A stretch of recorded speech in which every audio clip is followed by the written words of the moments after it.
All right, now that Dad's gone, I'll be the one to distribute the inheritance. After my husband David passed away and the funeral was over, our eldest son, Mike, immediately started talking about the inheritance. What? Why should you be the one to do it? Seeing the puzzled look on the face of his younger brother Kevin, Mike gave a sly smile. Well, Dad's death was so sudden, he didn't leave a will, right? So, as the eldest, it's up to me to distribute it. At Mike's words, I could only stare in astonishment. First, I'll inherit all of Dad's real estate. Mom can have this house, and Kevin will get whatever's in Dad's bank account. I exploded at Mike's selfish words. All this time, David had been sending money every month to support Mike and his wife because of their carelessness with finances. Yet, Mike seemed to forget all the kindness, not even mourning David's death, but only focusing on money. At that moment, Kevin made a suggestion to me. And it was then I decided to get back at the selfish couple. My name is Laura, and I'm 75 years old. I've been married to my husband David, a former office worker, for 50 years. I gave birth to our eldest son, Mike, when I was 27. Experiencing childbirth and parenting for the first time was a series of unfamiliar challenges, and it was so hard that I almost gave up. 3 years later, I gave birth to our second son, Kevin. You might think the second time around would be easier with some experience, but instead, the parenting struggles just doubled with the addition of another child. Raising 2 boys was, even in retrospect, an exhausting daily ordeal. However, once the kids got married and it was just David and me again, I began to miss those busy days. Though just an office worker, David earned enough to support our family of 4 comfortably, so we never struggled financially. After the kids graduated from college and our household finances eased, David started investing in real estate. I don't know the details, but he's made arrangements to ensure we have income for our retirement, so he wants me to feel secure. I respected and trusted David so much, and I thought we were set for a peaceful retirement without financial worries. However, reality wasn't so kind. Our serious son, Mike, failed his job search and started spending his days drinking and wasting money. Mike had always been a good student and attended the highest-ranked high school in our county, where he maintained decent grades. The neighbors praised him as a son to be proud of, and he seemed pleased about it too. For college, he moved to New York and attended a fairly well-known private university. As parents, we were proud of Mike and had no doubts he would land a job at a reputable company. However, once he left his hometown for New York, Mike was hit with the reality. There were many people who are more capable than him, and despite attending numerous job interviews at prestigious companies, he failed each one. Eventually, he returned home and got a job at a decent company. Apparently, a few of his middle school classmates worked at the same company. He ended up working under a classmate who had attended a much less competitive high school and had entered the workforce sooner after junior college. Whether this hurt Mike's pride or not, he began to drink to the point of losing his memory daily. Mike, it's bad for your health to drink so much. Stop it. What? Shut up, old man. Just lend me some money instead. My salary's too low to even go out drinking. I just lent you money recently. I can afford to lend you tens of thousands of dollars every time. Then Mike smashed the glass he was holding. So you have a money to spare, but you won't lend any to your own son. I get it. You don't care about me because I failed in my career. Sorry for not being your pride and joy. That's not true at all. So you'll lend it to me, right? David pondered for a moment and reluctantly handed Mike some money. Being physically large and strong, I couldn't oppose Mike, and all I could do was clean up the broken glass. Mike seems to feel inferior to his younger brother, Kevin. Kevin graduated from the school at a local national university and is now working as a lawyer. Both Mike, who works in a general company, and Kevin, who works as a lawyer, are precious sons to me. I think they are both admirable. However, no matter how much I say this to Mike, he just pushes me back.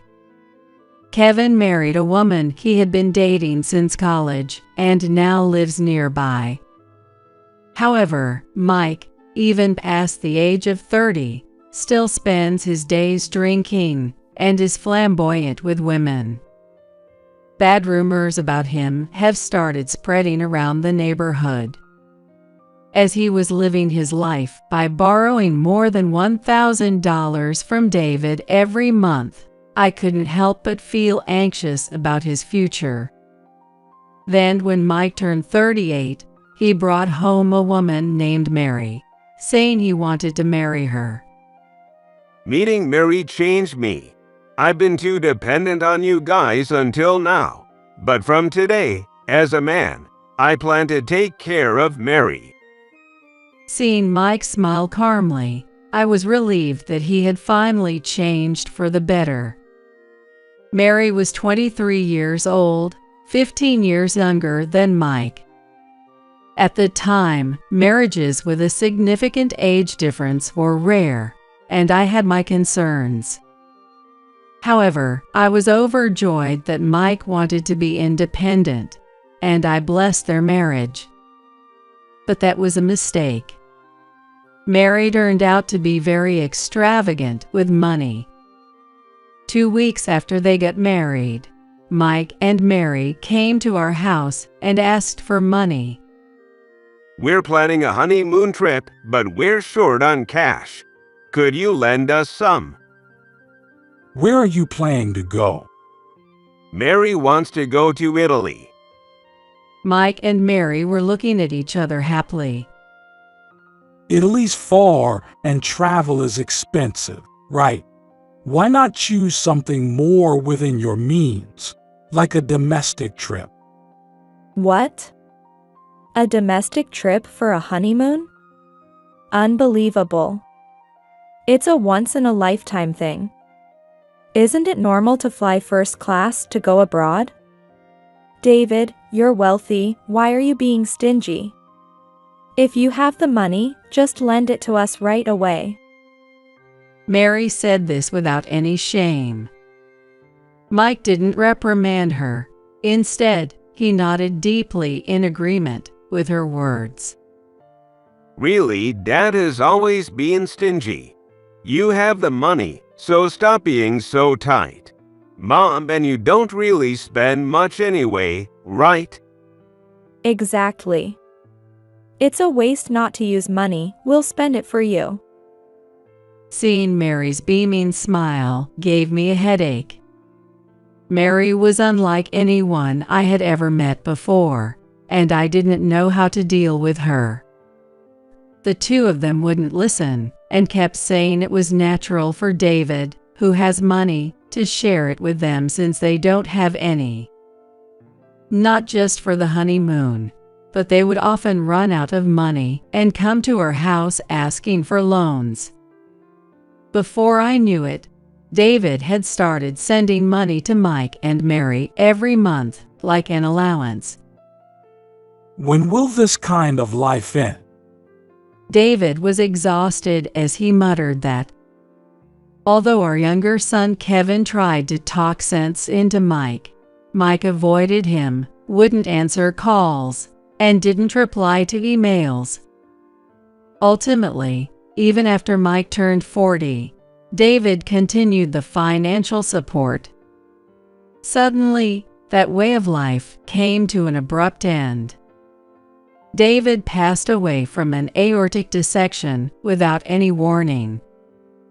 I couldn't accept this sudden departure.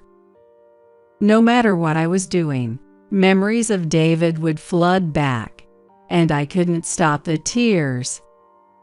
While I was consumed by grief, it was Kevin who took care of the funeral arrangements and other necessary tasks.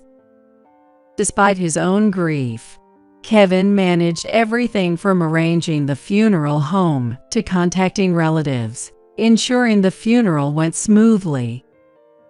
Surrounded by former colleagues, neighbors, and longtime friends, David was sent off to heaven.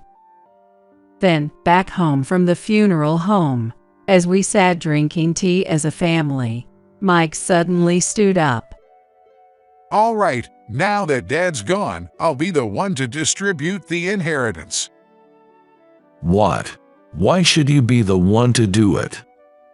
Well, Dad's death was so sudden, he didn't leave a will, right? So, as the eldest, it's up to me to distribute it. I was dumbstruck and could only stare at Mike as he spoke. First, I'll inherit all of Dad's real estate. Mom can have this house, and Kevin will get whatever's in Dad's bank account. There isn't much money in David's account. At most, about $5,000. The several $100,000 David had saved over the years as a frugal man had all been converted into allowances for Mike and Mary. Mike is aware of this and is probably trying to leave Kevin with only the small amount of money in the account for inheritance. Kevin is making good money anyway, right? No problem for him. And Mom, you don't have much longer to go, so you don't need money, and I'll take it. Okay. I exploded at Mike's selfish words. So, no more financial support from now on. What? Old lady, you might as well drop dead too. At Mary's words, Kevin sighed deeply. Then he said something shocking. All right, then. Mom and I will do without any inheritance. We'll renounce our claims. Kevin, what are you saying? It's okay. As I raised my voice in surprise, Kevin whispered in my ear. I don't really need the money, and I'll take care of you, Mom. Let Mike and Mary have all of Dad's estate. They can even live in this house if they want to. At Kevin's words, Mike's eyes lit up. Kevin sure is understanding. Just don't come back later asking for a share of the inheritance. Okay. Of course. Just one condition. Can I handle the inheritance proceedings? I know plenty of accountants. No problem at all. That's actually perfect. With Dad's estate, we can live it up. Yeah, there's a bag I've been wanting. And I want to go on a trip. Mike and Mary went home discussing all the things they wanted to do with the inheritance. I glared at Kevin. Why would you say something like that?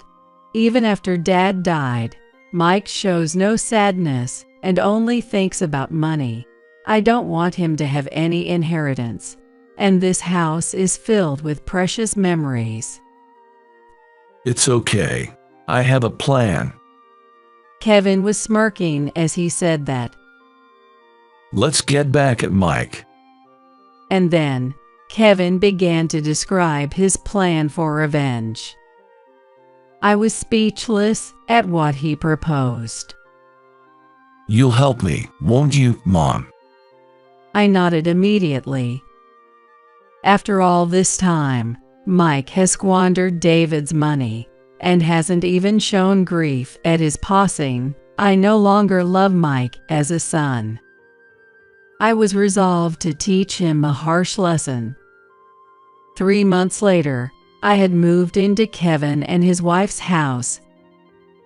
All the inheritance is settled, and all of Dad's estate has gone to Mike. So, everything is ready. It's all good.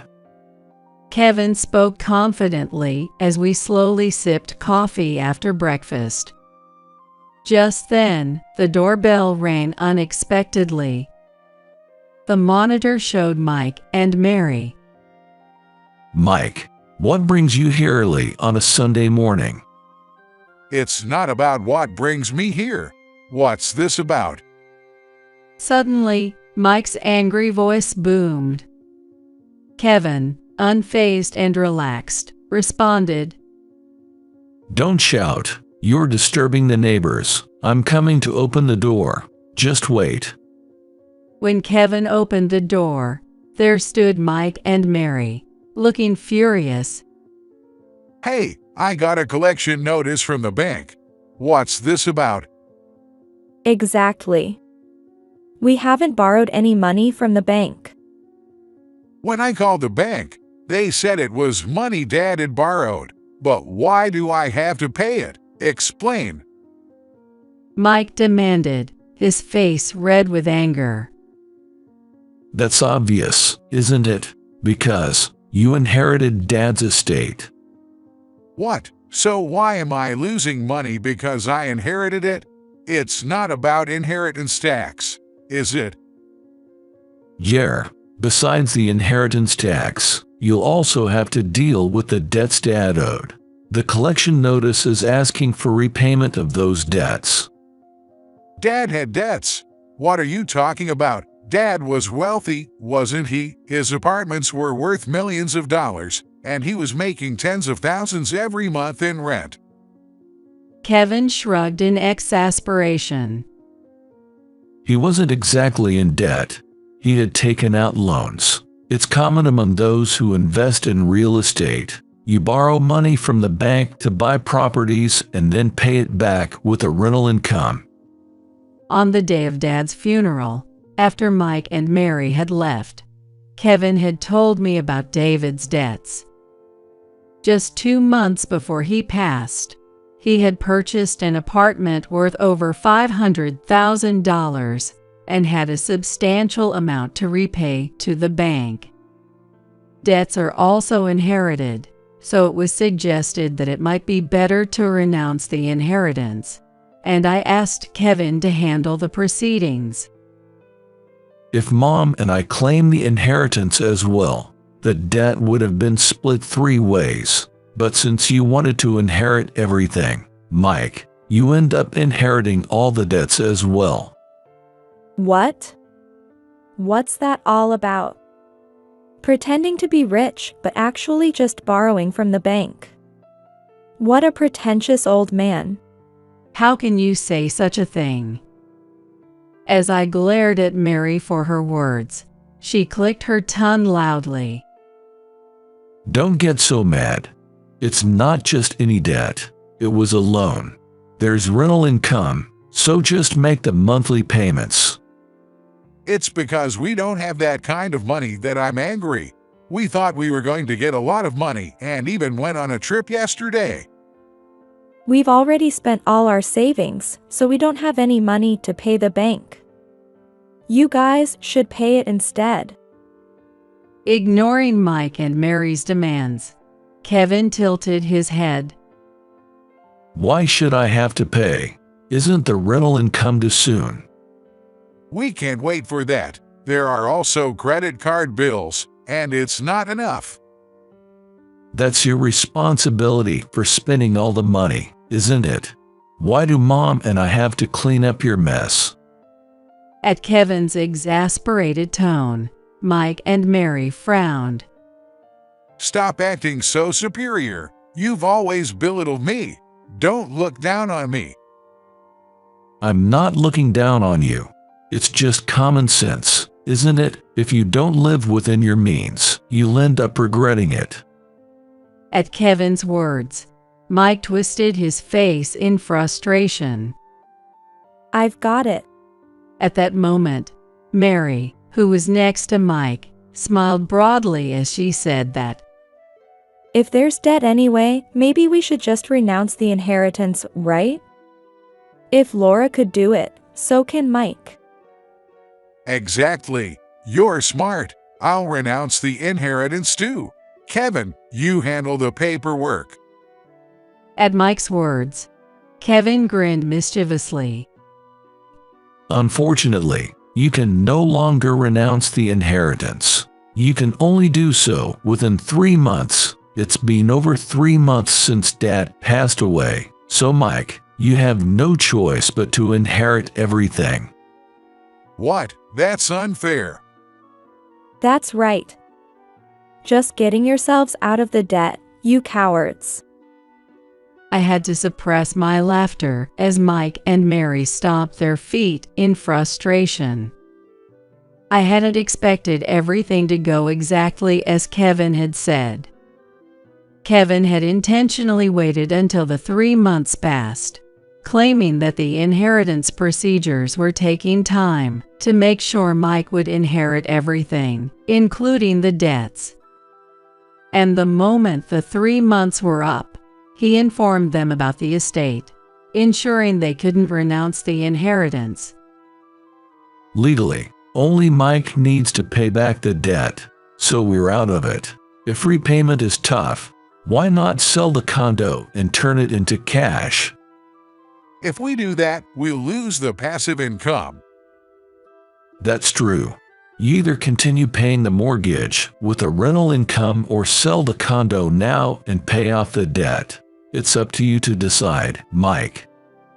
Mike was fidgeting irritably. Now that you understand what the collection notice means, can you leave? It's still early in the morning, and I don't want my day off ruined. At this, Mike and Mary started to panic. Wait, the discussion isn't over. We don't have money right now. Please, just pay for this month instead.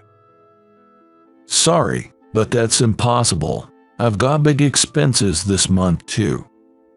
Don't say that. We're brothers, aren't we? Brothers should help each other out. Kevin, you have a good income and extra money, right? Then Kevin laughed out loud.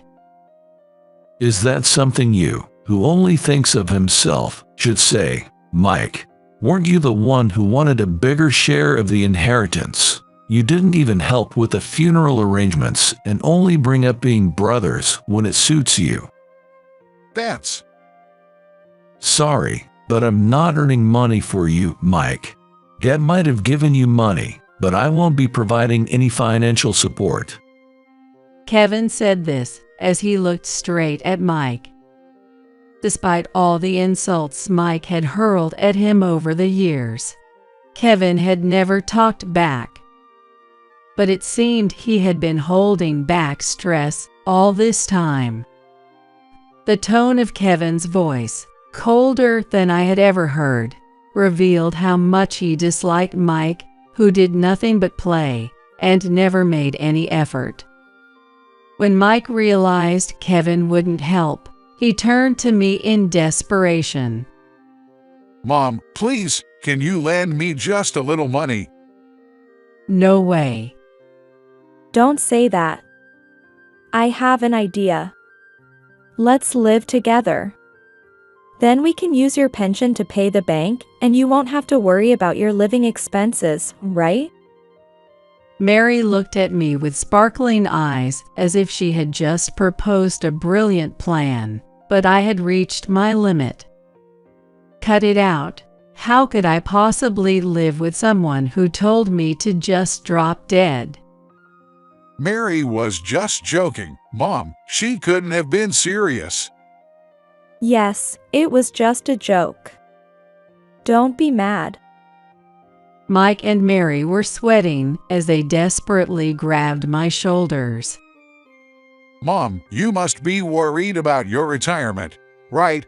You've been a homemaker all your life, so you probably don't have much savings, and I'm working so we won't struggle for food or shelter.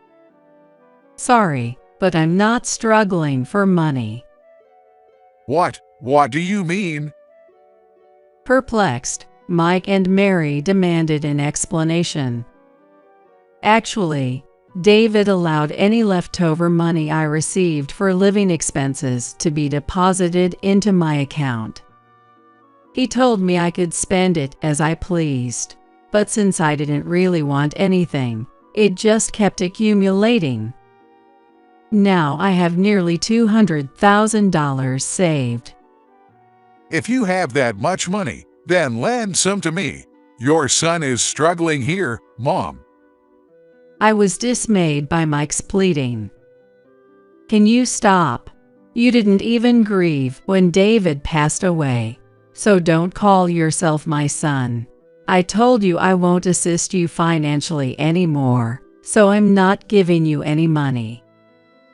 Please, listen, I've been quiet about it, but I have debts. I wanted a larger inheritance to pay them off. I'm already struggling to make the repayments, and I can't afford to take on Dad's debts too. I wasn't really surprised by Mike's sudden confession. Despite having an income of around $30,000, he went on overseas trips and dressed in branded clothes from head to toe. I thought the money David lent him wouldn't have been enough. No wonder you're always thinking about money. If you have debt, you should be living more modestly and focusing on paying it back. Despite their debts, Mike and Mary were indulging in luxuries like buying designer bags. They probably used the money they got from David to pay off their debts. It seems they were naively thinking that once they got the inheritance, they could pay off all their debts and then relax. Mom, help me out. I admit I've been bad in the past. We'll take care of you in your old age. We'll do anything. I don't need you to look after me in my old age. I have enough money to afford a nursing home, and I have Kevin. That's right. Don't worry, Mom. I'll take care of you. Mike, you should just think about yourself.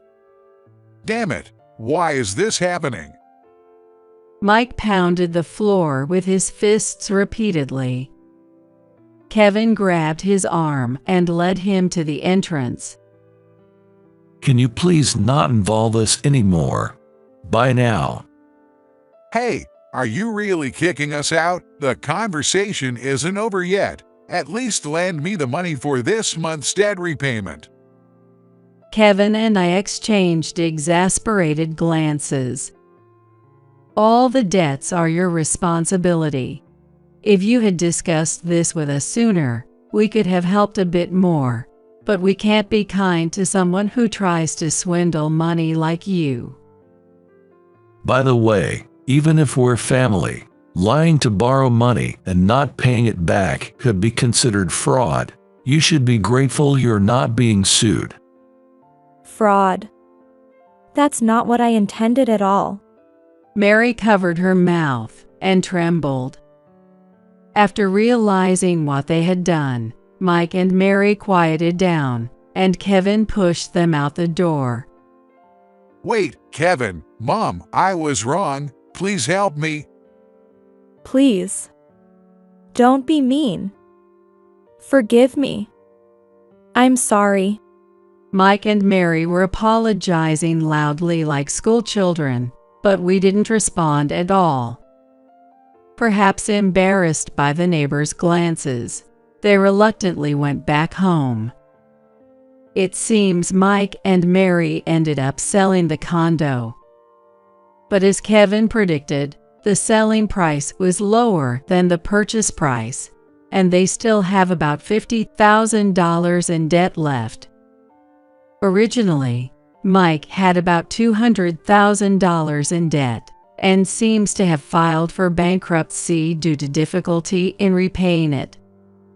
Their house, car, and designer items were seized, and now they are living in a rundown apartment without a bath.